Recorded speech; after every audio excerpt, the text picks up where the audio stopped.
morning, everyone. Good morning. It is such a pleasure to be here in Warren with you. And we're in a time when cities are still challenged by the economy and by limited resources. So it's an honor to be in a community that values a robust arts education for all. And the Kennedy Center is proud to work with Warren through our initiative, Ensuring the Arts for Any Given Child. The goal of this program is to increase access and equity in arts for all students grades K through 8. And the Kennedy Center as an institution is deeply committed to its role as a national champion of arts learning and creativity through its education programs. So Any Given Child strives for long-term arts outcomes, not just in the students, but also in the cultural life of the community. And the long-term strategic plan that the Warren Community Arts team has crafted is going to be the path forward to these outcomes. So we've seen outcomes like increased hiring of arts teachers, more opportunities for students to go to performances and to visit exhibits at arts organization venues and also in their schools. We've seen greater collaborations and partnerships in the community, as well as increased funding. In Portland, the equivalent of 23.5 new full-time arts teachers were added.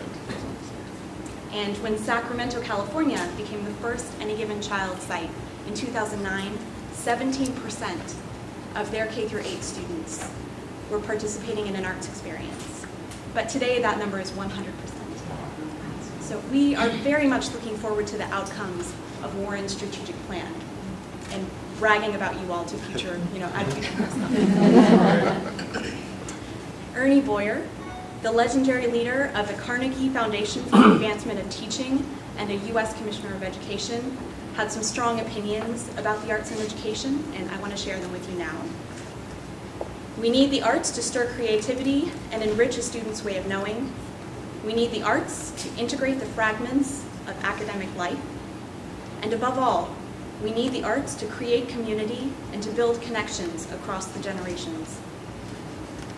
These are powerful sentiments that reflect Warren's vision for the arts. And as Warren lives out this vision, we know that you all are going to be a national example for new Any Given Child sites.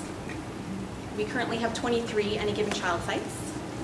They're all across the country, from San Juan, Puerto Rico to Juneau, Alaska, from Baltimore, Maryland to Las Vegas, Nevada.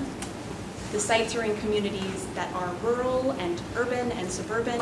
The school districts range from very large to very small. But every single community has committed to working together across many sectors to provide a rich arts education to their students. And they have all created a coalition of representatives from the schools, from local government, from arts organizations, from philanthropy, from business, from higher education and research to guide and support this work. So I would like to thank Mayor Doug Franklin and also Superintendent Steve Shiro for their support and very active leadership in this work.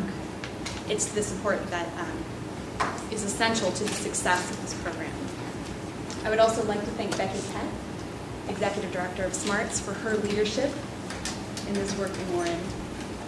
And I'd like to thank the Community Arts team, a group of leaders from the community who has volunteered their time to meet several times over this past year to collect data and to build a strategic plan around arts education.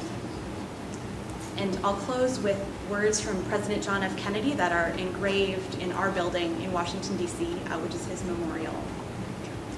I am certain that after the dust of centuries has passed over our cities, we too will be remembered not for victories or defeats in battle or in politics, but for our contribution to the human spirit. So thank you all for all you're doing in Warren to contribute to that spirit.